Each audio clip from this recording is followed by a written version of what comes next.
আমরা অনেক সময় বলি যে রোদে গেলেই আপনার শরীরে ভিটামিন ডি আসবে। জানেন কি যে ভিটামিন ডি এই রোদে থাকে না, অর্থাৎ সানলাইটে ভিটামিন ডি থাকে না, থাকে এই ভিটামিন আপনার ত্বকে, যা রোদের সাহায্যে আপনার শরীরে ভিটামিন ডি তৈরি করে এবং সেটা আপনার শরীরে কার্যকরী হয়। তাই যখনই আপনি মনে করবেন যে আপনার ভিটামিন ডি প্রয়োজন, তখন আপনার ত্বককে ভিটামিন ডি শোষণের উপযোগী করতে হবে।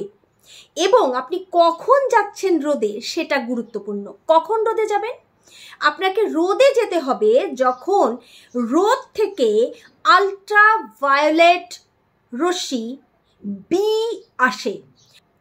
এ ক্যাটাগরি থাকছে সকাল থেকে ঠিক 10টা পর্যন্ত, আবার বি ক্যাটাগরি থাকে এই 10টার পর থেকে সন্ধ্যার আগ পর্যন্ত, অর্থাৎ সূর্যের তেজ কমার আগ পর্যন্ত, আবার তারপর থেকে কিছুক্ষণ থাকে এ।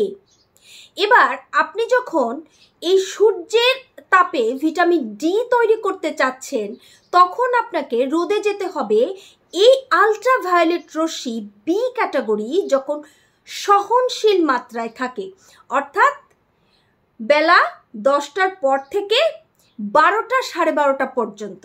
কারণ তারপর থেকে এর তেজ বাড়তে থাকে, আর যখন তেজ বাড়তে থাকে তখন এই আল্ট্রাভায়োলেট বি ক্যাটাগরির যে রশ্মি আসে তাতে শরীরের কিছু ক্ষতি হওয়ার সম্ভাবনা থাকে, যেমন স্কিন ডিজিজ হতে পারে, সেটা ক্যান্সার, এই ধরনের। তাহলে খুব বেশি পরিমাণ এই আল্ট্রাভায়োলেট রশ্মি বি ক্যাটাগরি আমাদের ত্বকে লাগানো যাবে না। বুঝতে পেরেছেন? তাহলে কখন থাকতে পারবেন? এই 10টার পর থেকে 12টার মধ্যে। কিভাবে থাকবেন, যেটা বলেছিলাম যে কিভাবে বুঝবেন আপনার ত্বকে সেই ভিটামিন আপনার ত্বক অ্যাবজর্ব করতে পারছে, এই সানলাইটটা অ্যাবজর্ব করতে পারবে এবং ডি তৈরি হবে। আপনি যে এরিয়াতে সান এক্সপোজ রাখবেন, অর্থাৎ আপনার সানলাইটটা সরাসরি পড়ছে, আপনার মুখ, নেক, হাত, পা, সেগুলোকে কোনো ধরনের কাভার করা যাবে না, নাম্বার 1।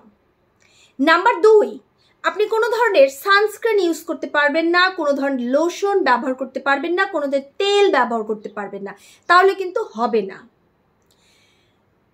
নাম্বার 3, আপনি রোদ লাগানোর পরপরই আধা ঘন্টার মধ্যেই পানি দিয়ে ধুয়ে ফেলতে পারবেন না, কোনো লোশন লাগাতে পারবেন না, কোনো কিচ্ছু ত্বকের ওপরে প্রলেপ দিতে পারবেন না। তাহলে ত্বক সেটাকে তৈরি করতে যতটুকু সময় লাগে সেটা পাবে না, ঠিক আছে?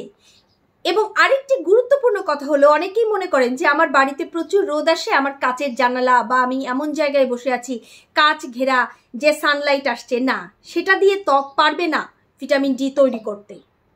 এবং আরেকটি কথা বলবো যে যখন মনে হবে যে আপনি ভিটামিন ডি এর জন্য রোদে যাচ্ছেন, তখন যাদের শরীরে মেলানিন বেশি, যাদের ত্বকের রং কালো, তারা একটু বেশি সময় থাকবেন। যাদের ত্বক লাইট বেশি, মেলানিন কম, ত্বক উজ্জ্বল, তারা একটু কম সময় থাকবেন, কারণ তাদের রশ্মিটা অর্থাৎ সূর্যের আলোটা সহজে প্রবেশ করতে পারে, ঠিক আছে? তাহলে ভিটামিন ডি কিভাবে পাবেন এখন থেকে নিশ্চয়ই বুঝে গেলেন।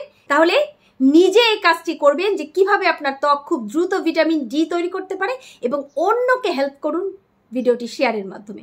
ভালো থাকুন, ধন্যবাদ।